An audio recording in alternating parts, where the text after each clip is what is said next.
Okay, so Thanksgiving is behind us. Everybody has full bellies, plenty of dressed eggs in our stomachs. I hope we all get enough of those. Ham, turkey, all the fixing of the cranberry sauce. I mean, all the great things you think of, Thanksgiving, getting everybody together, hanging out, and we give thanks to God. Thanks to family and our time with each other and our health. Um, so that season's all behind us. And while we went and looked for a Christmas tree the other day, so that brought back some memories. Or actually, our tree got decorated in this kind of old school nostalgic look, and just the feel, of nostalgia and our past. It's not the fancy lights that play to the music or anything like that. It's just the tree, lights, some ornaments, and lots of love went into it. But what really got me thinking, like with the tree and just all this, is there was a commercial on TV the other day. And I was going to look it up so we can all watch it together, but I don't know if most of us have seen it or not. But it's Memory Lane, and it's about a Chevy Suburban. I don't know, has anybody Yeah. seen that commercial yet? Yeah. No? Yes? No? Yeah. And it's an old square, like 80s model Suburban, and it's just showing like probably, it's at the end of it, it's an empty nest, that the family, they raise all their kids with this Suburban, and as they're driving to their kid's house to see the grandkids, as they're driving there, they're in the old same Suburban, and it's just replaying memories of things that happened in that Suburban throughout their family, right? And so it really got me thinking, like the nostalgic feel, the memories and stuff like that. And I'm sure majority, well, yeah, I don't know about John, but everybody else in here, we have memories of a Suburban. Like I know there's a black Suburban that you miss Yeah. sometimes. I mean, the other times we didn't love them at the time. They're big and gas hogs, this and that, but we made a lot of memories in those things. The red Suburban we have, we've made a lot of memories in it. And just looking back and just thinking of all those things, that's happened in that Suburban, and how we've had it so long, and how it impacted so many different families. And there would be times, when you are going somewhere, you were able to take other people's kids, or the other family could ride with you, and just those memories that got made, everybody in that vehicle together at one time. There's a lot to be said about that. If you haven't seen that commercial yet, I would encourage you to look it up on YouTube or anything. Go see the entirety of it, because I'm sure they'll just be probably the small pieces of it throughout. How they do on the commercials. But I thought it was really good, bold of Chevy, because of all the commercials out there right now seem like it's woke, and just all the new, pushing all this new stuff, on you. And which, there's a lot of good new stuff out there, but just their philosophy behind advertising and the market they're going after, and for Chevy to play on their roots, and just something they're just down to earth and comforting. But as you do watch that, and you see as they're raising their kids and different things, the vehicles and different things, just think back of, it doesn't have to be a Suburban that you've owned, but a vehicle that you have owned, or something, and the memories that you made with your kids and your family. So with all that said, it got me into, like I say, our Christmas tree, just being a nostalgic tree. We didn't go look, when we left the house, we were probably looking for a certain tree, the certain height, and the certain size to fit over there in the corner that we have left designated for the tree, right? As always. But when we got there, the tree that we bring home is not the tree that, if you had asked everybody in the house before we left what kind of tree we're going after, that was not the tree we were going after, right? But we got there, we seen it, and it fit, and we bring it home. It may not be beautiful to a lot of people, but to us it meant a lot, and just the stories behind it. Yeah. That's more important sometimes than having the perfect tree with the perfect lighting, fitting in, trying to fit your decor and your arrangements, but prayerfully it'll be a beautiful tree, and we'll have many memories and talk about it for years. So just to feel good and the hope, thinking back, and just getting back to vintage. Did you want to read the Ecclesiastes? Not today. I'll read it. I'm gonna just open with the Ecclesiastes 7:14. But after I read that, everybody go ahead and turn there if you want. But after I read that, we're going to be in Deuteronomy 32 for the majority of it. So after that if you want to go ahead and find that. But Ecclesiastes 7:14 says, "In the day of prosperity be joyful. In the day of adversity consider. God has made the one as well as the other, so that man may not find out anything that will be after him." You know, so what it's saying there is the day of prosperity, joyful, you're having a great day, everything's going good, you got all the dressed eggs, you stole the last one from your brother or this, that, like Thanksgiving dinner. It's a joyful day, you're having a great time. It's easy to thank God that day, like, man, it was such a great day, Lord. I got to see all my friends and family, we ate, we're happy, but it says, in the day of adversity, consider. So the day that's not even going good sometimes, consider. God made that day as well. Mm-hmm. Right. So even in that day, we should be thanking God and be joyful. It's so hard to do, and I know it's even hard for me to do. But just remember, the scripture. This is the day the Lord has made. I will rejoice and be glad in it. That was in Psalm somewhere. I can't remember, but God created every day, whether it's an easy day or hard day. Whether we perceive it as an easy day or hard day personally, God created that day. Like the saying goes, there's a reason for the season. There's usually something we can learn from it, even though it may not be that great or, easily done. But there usually is something that we can take from that day. If it was a hard moment or something, it'd be like a teaching lesson, right? Whether we want that or not, sometimes God created that day for a reason. To some people, that day would be a joyful day, right? There's so many people on this earth, and some day it might seem like a hard and difficult day. We perceive it, but really, God created that day. He created it for a reason. Mm-hmm. So we need to rejoice and be glad in it. So we can go ahead and turn to what I say, Deuteronomy 32. That's where we'll spend most of this time. But just remember, this is the day the Lord has made. We will rejoice and be glad in it. So every day you get up, and whether you think it's going to be a great day, it's my day off work. I've been pushing and working so hard. I finally get a day off work, and then things happen. Like, oh, I gotta go cut firewood. I gotta do this because it's gonna rain this day, and blah blah blah. There's all these things that hit us in life, and we can let it weigh us down, or we could just, we face it and we push through it. Hard as it seems some days, and it's like, really, that's what you did on your day off? It's like, but it needed done, so we get it done, right? So every day, even if it is the good days, and our football team wins, the Packers get a win on Thanksgiving, it's a joyful day, right? Yes. But even the days they lose, it's still, in God's eyes, it's a great day. We're alive. He woke us up that morning. We have a lot to still be thankful for. Our kids are healthy and safe and have a home. There's a lot of things to be thankful for, even though when we have the pressures of our life weigh us down. So Deuteronomy 32, and we're gonna go from 1 through 18, but I want to break it up into 3 sections. So is there any volunteers, anybody want to read today? Raise the hands if you want to read. Sure. What's the first section? You do 1 through 6. 1 through 6. Yeah, around there. Yeah.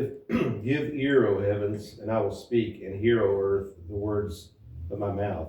Let my teaching drop as the rain, my speech distill as the dew, as raindrops on the tender herb, and as showers on the grass. For I proclaim the name of the Lord. Ascribe greatness to our God. He is the rock. His work is perfect. For all his ways are justice, a God of truth and without injustice. Righteous and upright is he. They have corrupted themselves. They are not his children because of their blemish, a perverse and crooked generation. Do you thus deal with the Lord, O foolish and unwise people? Is he not your father who bought you? Has he not made you and established you? But, it's talking about, having him speak and say, like, his teachings to be like a rain. So as he's, like it starts out there as his teachings, he's like, let it be like a mist to the tender with herbs or plants, and not like a pounding rain, it's just gonna trample on new seed been planted, you know, when you plant stuff out, the plant comes up, it's not strong yet, and you can get a strong storm come in and just kill it, you know. But he's asking that his teachings don't come across like aggressive and just overbearing, you know, to let it be like a mist and just to nurture it. In that one.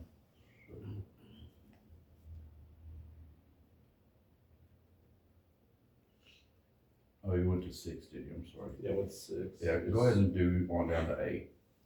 Remember the days of old, consider the years of many generations. Ask your father, and he will show you, your elders, and they will tell you.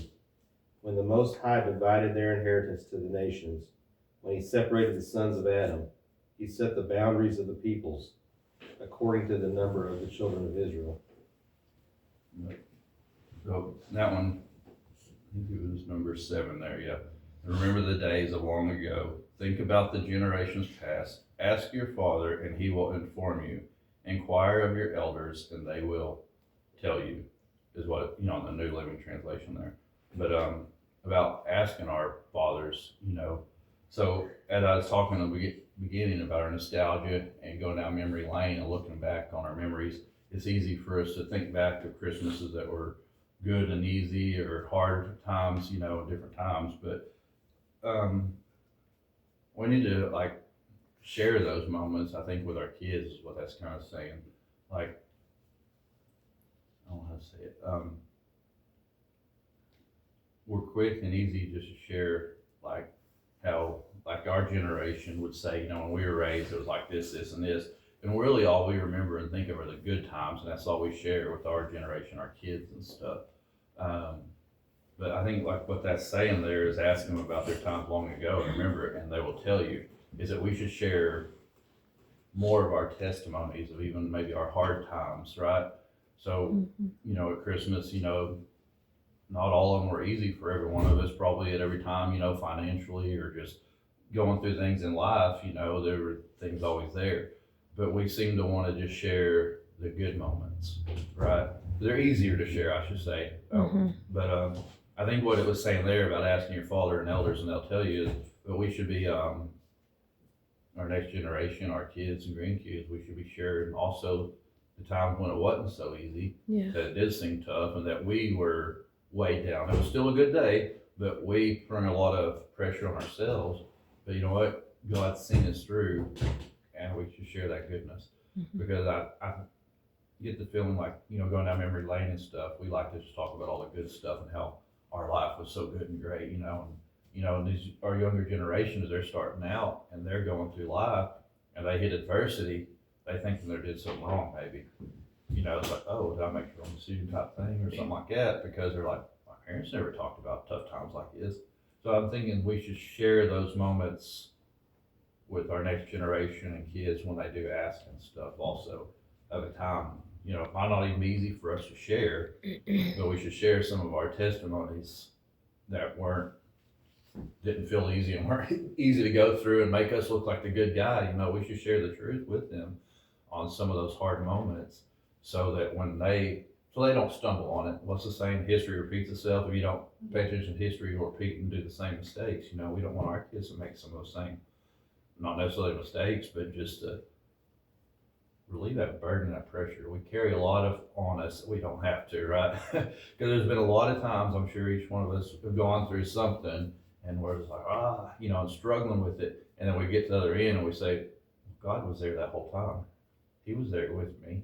It really wasn't that bad, and it turned out for the good. You know, it kind of maybe seemed like it was going the wrong way, but God turned it and used it for a good thing, and we moved on from it. And I think, you know, I was saying, you know, about how, you know, to ask your fathers and they will tell you. I just want to make sure, like our generation, we focus on when they do ask us and they are going through these hard times. It's hard for maybe us to find a common ground between our generations, right? You know, just because the world they're facing today is a little bit different than what our world looked like back then, right? But there were adversities. Everything wasn't peachy and perfect and great, you know what I mean? There were hard times, and God's seen us through it. God worked it out. And So when y'all are going through something tough, don't be afraid to ask us, is what I'm trying to say. And we shouldn't feel like we got a candy coated or sugar coated, right?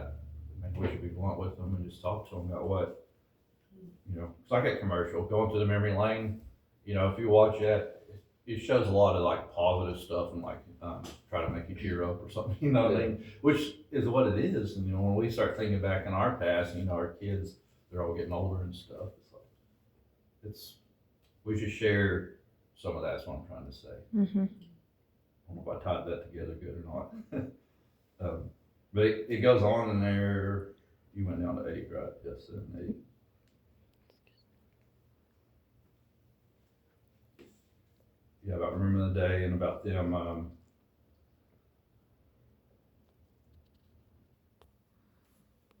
I'll read 9 through 12, I guess, if that's all right, and then if somebody else wants to do the rest after we get done talking about it. So we'll start off at 9. For the people of Israel belong to the Lord. Jacob is the special possession. He found them in a desert land, in an empty, howling wasteland. He surrounded them and watched over them. He guarded them, and as he would, he guarded them as he would guard his own eyes, like an eagle that houses her chicks and hovers over her young. So he spread his wings to take them up and carry them safely on his pinions. The Lord alone guided them. They followed no foreign gods. So that part right there, it's talking about, Jacob took them up when they were lost, and, was guiding them. But it's talking about they followed no lowercase or foreign gods, right? Even though they went through hard times, right? God was there. It's saying, they were still following God, right? So some of the stuff that he asked them to go do didn't seem very pleasant and wasn't easy for them, right? But they were still following God, right? So I think a lot of times, like I was talking about, we should share with our next generation is that burden we bring on ourselves. Sometimes I think we think the decisions we make are wrong because it doesn't go easy. You see what I'm saying? So like, we wear that sometimes, even though God asked us to do it, and then we start to go down that way, we're like, well, maybe that wasn't the right decision because it was hard, which necessarily isn't true. God, showing through there, God does ask you to do stuff that's not necessarily easy, right? You're not going to be, it's not going to feel easy, right? It is easy because you're following God and you're obeying, so you step out and you take that step of faith, even though you're stepping off that edge and you're like, oh, but it's not easy in here, right? But just because we face a little bit of adversity and stuff, I know in my past, and I'm sure Jessica's too, ours together even, there's been the things that we heard from the Lord and we step out to do, and it doesn't, maybe we put the wrong picture in our mind and like, hey, this is going to turn out like this, we're going to do this, and this is going to happen, and this is going to happen. We start putting all the pieces together, but we're not supposed to do that, right? And when we do step out and we give it 3 days and the things don't happen like we thought it was going to happen, we're like, well, maybe I made the wrong decision. Maybe that wasn't God. But it's not what that says. Like God, they were following God, not foreign gods, and they still had to go through some hard times. And if we go back up to, where did you start reading there?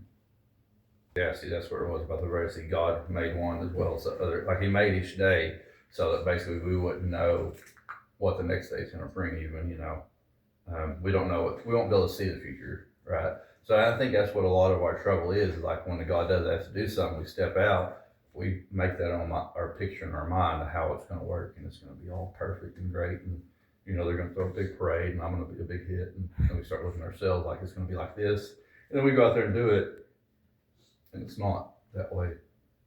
After one day, after 2 days, after a week, a month, and then we start getting that second word, and we're like, did I hear from the Lord, or maybe that was just me? And, but really, so I'm just saying that to say, if you read through that, God, even though they're following God, they still had to go through the desert. They still went through some tough areas, but God was there with them every day and every step of the way.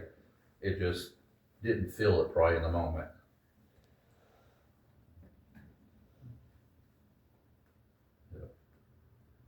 that God's there, you know, even though we may feel it like a bad or wrong decision when we perceive it, you know, like, hey, that wasn't right.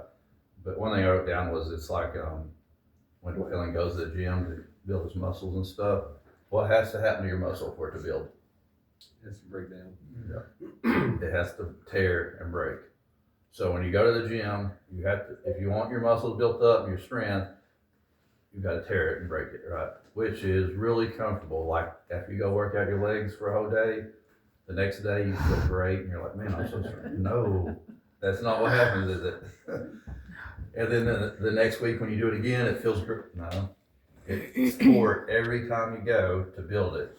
But then one day, eventually, you don't know when, only God knows, you feel better. You're able to run longer and farther than you ever did without being out of breath. Your muscles get built up and build a tolerance to it, right?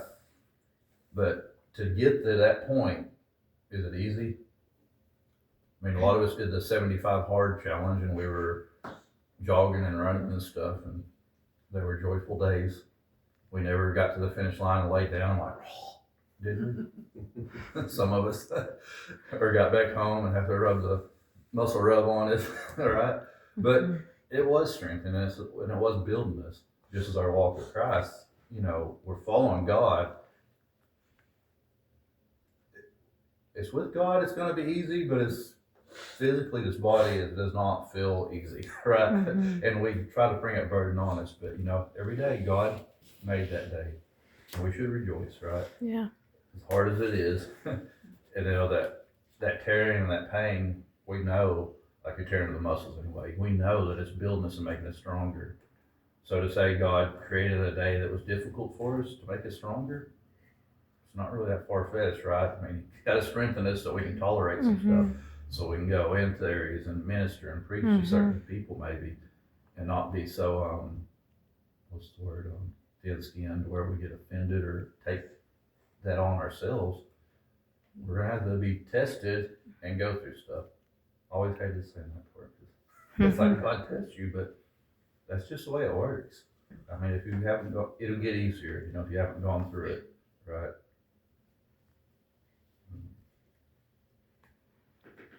I'm all over the place. I can. Huh? It says, he led them right over the highlands and feasted on the crops of the field. He nourished them with honey from the rock and the olive oil from the stony ground. He fed them yogurt from the herd and milk from the flock, together with the choicest wheat. You drank from the finest wine made from the juice of grapes. But Israel soon became fat and unruly. The people grew heavy, plump, and stuffed. Then they abandoned the God who had made them. They made light of their rock of their salvation. How far you want to go? All the way to 18. I'll wait till that. They stirred up his jealousy by worshiping foreign gods. They provoked his fury with detestable deeds. They offered sacrifices to demons, which are not God, to gods they had only known before, to new gods only recently arrived, to gods their ancestors have never feared. You neglected the rock who had fathered you. You forgot who God had given you birth. Forgot that God had given you birth. Doing that, it's, to me, it kind of talks about God is good, right? And here, you know, in Israel, he gave them so many blessings. You know, they got to walk through the hot lands, they got to select the food, you know, they got the top of the top of the top and stuff. And the people became lazy and unruly, right? They didn't like reverence God or fear God anymore. They got plump and unruly. They abandoned God altogether, the one that made them, right? Said that they weren't worshiping him. So they went through a lot, you know. So go back to what I just said about, you know, God created the days that even aren't easy, that are hard. He strengthens and building us up. If he was to give us everything that we wanted and stuff, you know, would that be a good God, really? I mean, as a father, if you gave your child or mother, either one, if you gave your child their way on everything, would that be a good way to raise a child? I No. mean, like, you didn't discipline them whatsoever, right? If they wanted to eat suckers and Jolly Ranchers for lunch, that's fine, go ahead. Would that be I mean, are you doing that child a justice, right? Not really, right? Or if it's your grandkid, just as God, if he was to turn that around and do that for us, or why would you not give your kid candy for lunch and stuff? Not healthy. Right.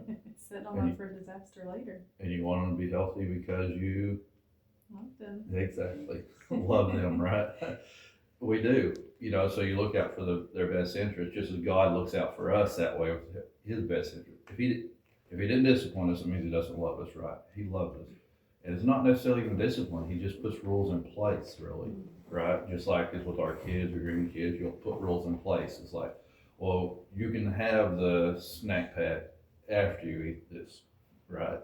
Which just rules, nothing bad, and it's just because you love them at the end of the day. So to say that some of those rough and tough days that we've had in our lives and we're asking God, like, why? Maybe because he loved us. He needed us to go through that or to build us up and strengthen us so that we'd have that to stand on and testify later on to help somebody else out in their life. It's not an easy word to say. I mean, not an easy thing to live through, and it's not easy to say it that way either, really.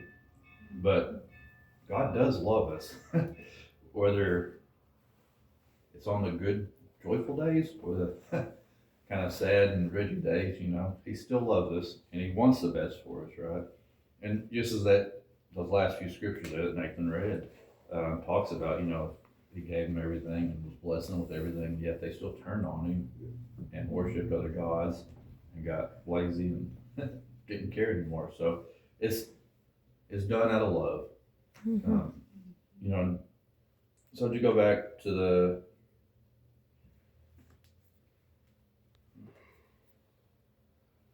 I just want to put in there, not to forget God. That's one thing I just want to get back about going down memory lane.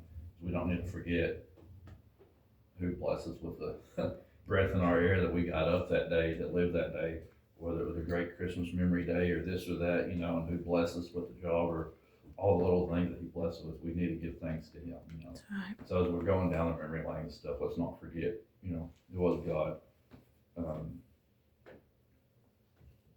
So we start this, last month, we're here, it's tomorrow, December, it's here, this year's almost over. So I would say, let's make it a happy, joyful season, enjoy your time with your family, friends, kids, grandkids, all those great things, and share those memories. That Deuteronomy's 32:7, one of the ones we started with. Remember the days of old, consider the years of many generations. Ask your father, and he will show you, your elders, and they will tell you. So as, we are probably opening presents or something, on Christmas, and there's always these memories being shared and stuff. Let's not forget, to share with our kids or the next generation, some of the tough times we went through, because God created that day also. Just as he created the good days that we're going to be like, oh, remember that day, this with the Nerf guns and the knife and this, and there's all those memories. And anytime we went and get Christmas trees and stuff, all of that, the one she's allergic to, the Leyland Pines, that she loves so much, but she's allergic to, and it makes her sneeze the whole time. I mean, it's all funny, good memories, but let's remember, God gave us that day. And I'd say just be happy that in the season that we're in also. That's another one that's becoming harder as we get closer to empty nesters, right? I mean, those great times when our kids were 5, 6, 10 years old, or when they first became teenagers, the different gifts and stuff, we'd go get them, and all those, it was fun, Christmas, well, it's fun too. I mean, even though they're young adults now, grandkids, there's so many great things, and we shouldn't be going down memory lane. It's great, you're like, oh, I remember when you were little, this and that. But we should be happy in the moment that we're in too. We should be happy that they are young adults and that we've all raised kids and they may be going through stuff in life, but it's all for God and for good, right? And we should be happy for that season and not dreading it. You know, I mean, getting old is fun. Says It's no one. interesting. I love it and embrace it. I'm ready for it. You know, I love seeing our kids get older and the challenges and decisions they're making, their lives they're making for themselves and stuff. I love seeing that. I mean, it's a great, it brings lots of joy. Just Yeah. as the first steps they made, or getting rid of diapers out of the house, or the first bicycle rides, all those great memories. To me, they're all equal. You know what I mean? You know, everybody always talks about the first this and that. You know, the first time they move out, the first cars, their first jobs, their first, all those things are great too, right? I mean, they're memories, Yeah. and we should cherish them. So be happy with the season that we're in, as hard as it may feel. And definitely watch that commercial, the Chewy Suburban commercial. Watch it in its entirety. It's pretty good. Mhm. And as you do, you know, just think back of this word.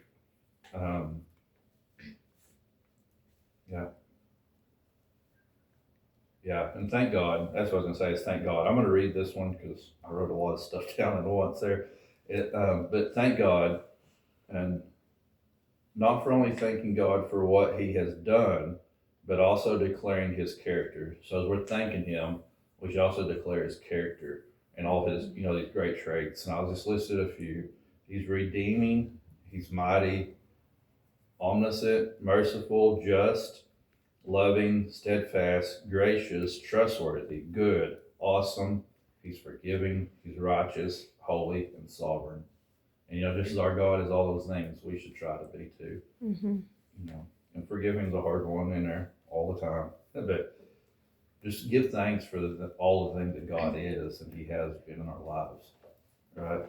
And I'll end with Psalms 103:2. It says, "Bless the Lord, O my soul, and forget not all His benefits." So just as you know, you're going through that and you're thanking God, just remember, bless the Lord, O my soul, forget not all His benefits. So all those traits I just listed off, don't forget all those benefits and blessings that He has been to us. Right? Mhm. So cherish your time down memory lane. Mhm.